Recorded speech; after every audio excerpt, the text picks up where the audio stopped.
Sinadya raw po ni dating DPW Secretary Manuel Bunuan na magsumite ng maling grid coordinates para po sa libo-libong flood control project sa Malacanang.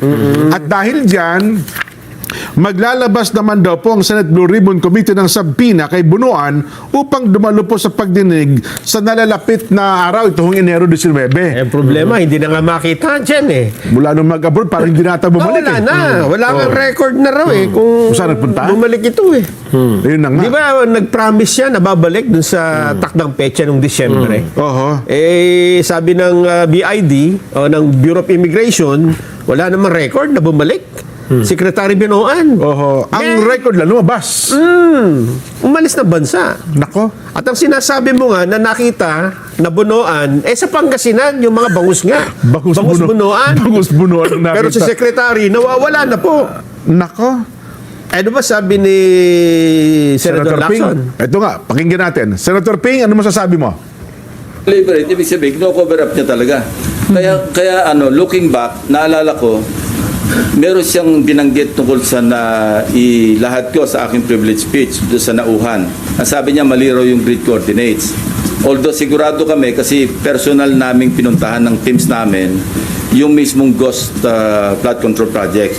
At nakausap mismo yung barangay chairman, mga tao doon, na talaga merong nakalaan na proyekto na hindi nagawa. No? So, doon pa lang, kasi nag-flashback sa akin yun eh. Kaya pala, sinasabi niyang ang grid coordinates daw mali, yung pala, nasa utak niya, alam niyang minali niya. Ayun, oho. At yung punto yan, Nason, di ba? Una ko narinig ito, again, kay Senador Marcoleta, na mismong ang Pangulong Bongbong ay iniligaw nung hawak nilang grid coordinates. Kaya yung mga pinupuntahan daw pong project ni Pangulong Bongbong dati na mga ghost flood control, minsan may mali-mali.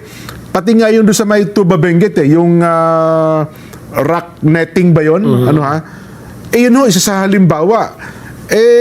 Yun nga ang isa sa mga gustong dapat maimbestigahan noon. Ang grid coordinates po, yan po yung pinakalugar, eksaktong lugar na pinagtayuan nung mga flood control projects na yan. May number yan. May number yan. Degrees, East, north, south, nakaganyan yan, ilang degree. Ginan po sa mapa, eksakto yung lugar. ituturo. So, sa madaling salita, literal na niligaw ang ating Pangulo. Ano